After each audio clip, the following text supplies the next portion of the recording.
경기 초반부터 팽팽한 긴장감이 경기장 전역을 감돌았습니다. 한국 시간으로 8월 13일 리그컵 3라운드에서 LAFC와 케레타로가 맞붙은 이번 경기는 예상과는 달리 혼란과 치열한 난투 전 양상으로 이어졌습니다.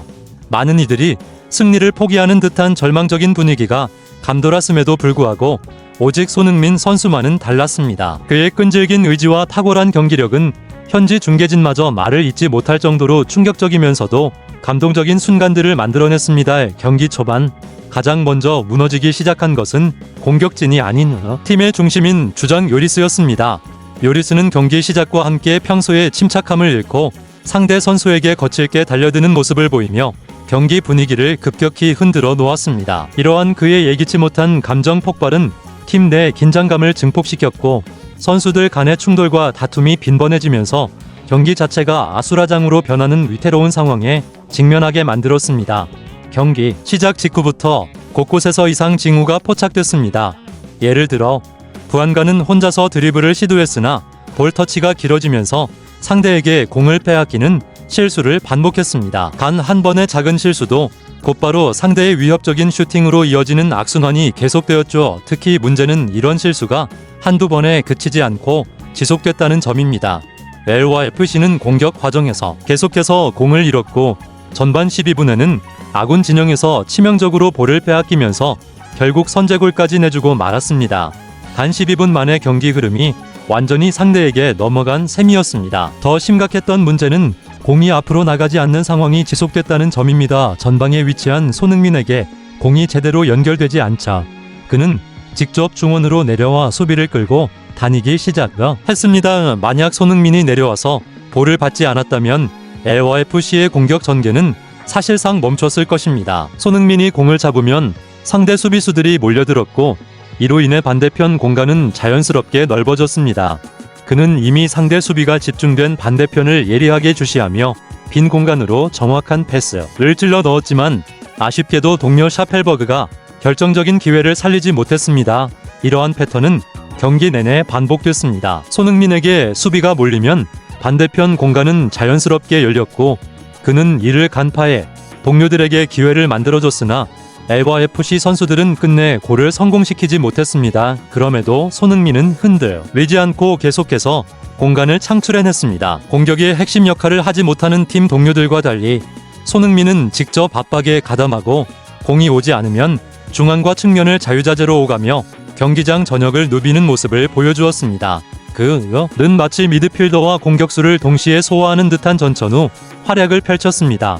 특히 한 차례 손흥민에게 수비수 4명이 몰려든 상황이 있었습니다. 공이 애매한 위치에 흘렀지만 그는 몸을 날려 공을 살려냈고 이내 냉철하게 반대편 빈 박스 안으로 정확한 패스를 연결했습니다. 비록 동료의 크로스가 허공을 가르는 아쉬운 결과로 이어졌지만 이 장면은 손흥민의 침착함과 탁월한 경기 시야를 보여주는 대표적인 예였습니다. 상대팀은 손흥민을 막기 위해 수비 숫자를 늘리고 협력 수비를 펼쳤지만 그것만으로는 그의 움직임을 완전히 차단할 수 없었습니다. 결국 케레타로는 보다 직접적인 전술로 손흥민을 견제하기 시작했습니다. 2명이 앞에서 막고 뒤에서 달려온 선수 1명이 손흥민을 넘어뜨리는 반칙으로 경기를 끊어버린 것입니다. 그렇게 얻은 프리킥 기회를 부안가가 슈팅으로 연결했지만 공은 관중석 쪽으로 향하며 또 한 번의 득점 기회를 놓치고 말았습니다. 손흥민의 뛰어난 판단력은 그 외 여러 장면에서도 빛났습니다. 상대 수비 2명이 달라붙자 그는 일부러 공을 받지 않고 뒤로 흘려 공간을 만들어냈고 그 공간을 동료가 활용할 수 있도록 배려했습니다. 하지만 이후 동료 슈아니에르가 백패스를 하며 상대 수비에게 공을 빼앗겨 손흥민이 만들어낸 공간은 무위로 끝났습니다. 그럼에도 불구하고 손흥민은 포기하지 않고 또 다른 기회를 창출하려 끊임없이 노력했습니다. 박스 앞에서 강한 몸싸움을 견디고 태클까지 피한 뒤 샤펠버그에게 연결하는 등 공격의 중심을 놓치지 않았으나 샤펠버그의 슈팅은 상대 골키퍼 정면으로 향하는 아쉬운 결과로 이어졌습니다. 이 경기가 좀처럼 풀리지 않자 요리스마저 상대의 도발에 감정이 폭발하며 상대 선수의 머리를 손으로 밀쳐버리는 충격적인 장면이 발생했습니다. 이로 인해 선수들 간의 몸싸움이 격화하며 경기장 분위기는 더욱 혼란스러워졌고 경기는 잠시 중단됐습니다. 상황은 매우 절망적이었고 다음 라운드 진출을 위해 승리와 함께 최대한 많은 득점이 절실한 상황이었기에 모두가 사실상 포기한 듯한 모습이었지만 손흥민만큼은 끝까지 포기하지 않고 다음 장면을 고대하며 집중력을 유지했습니다. 후반전 시작 후에도 손흥민은 변함없이 상대 수비를 끌어내며 끊임없이 공간을 창출했습니다. 박스 앞에 위치한 그에게 수비가 집중되자 그는 날카로운 패스로 반대편 부안가에게 연결했고 부안가는 또 한 번 아쉽게 기회를 놓쳤습니다. 그러나 곧바로 손흥민은 직접 움직임을 보여줬습니다. 수비 2명을 등지고 공을 잡은 뒤 한 차례 연계 플레이를 펼치고 좁은 공간으로 침투해 슈팅까지 시도했습니다. 비록 수비수가 많아 골로 연결되지는 못했지만 손흥민은 동료들에게 엄지를 들어올리며 포기하지 말고 계속하자는 메시지를 전하는 듯했습니다. 후반에도 상대의 거친 반칙은 계속됐으나 그것만으로는 손흥민의 영향력을 꺾기에 역부족이었습니다. 결국 득점 장면은 손흥민에게 수비가 몰린 바로 그 공간에서 시작됐습니다. 중원에서 손흥민이 공을 돌리며 공격을 전개했고 상대 수비의 시선이 또다시 손흥민에게 집중되자 빠르게 공은 반대 측면으로 전환됐습니다. 라포소가 공을 잡아 쇄도하던 부안가에게 연결했고 이번에는 마침내 골망을 흔들며 득점에 성공했습니다. 겉으로 보기에는 라포소와 부안가의 합작으로 보였지만 현지 중계진은 득점 직후 손흥민 덕분에 만들어진 공간이 있었기에 가능한 장면이었다고 평가했습니다.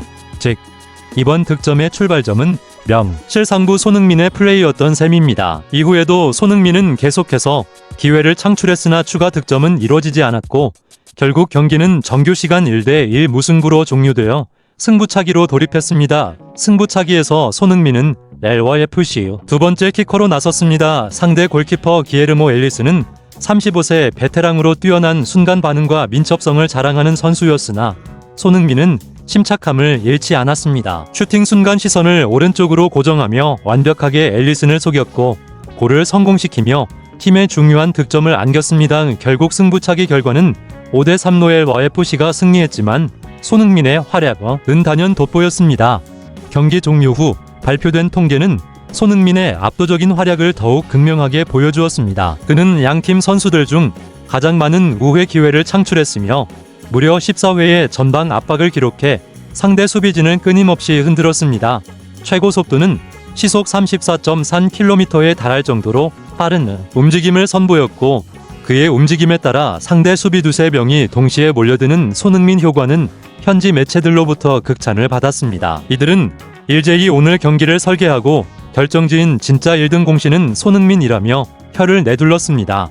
다만 LYFC의 다음 라운드 진출 여부는 남은 경기 결과에 달려있어 손흥민의 리그 컵 도전이 계속 이어질 수 있을지 많은 축구 팬들의 관심이 집중되고 있습니다.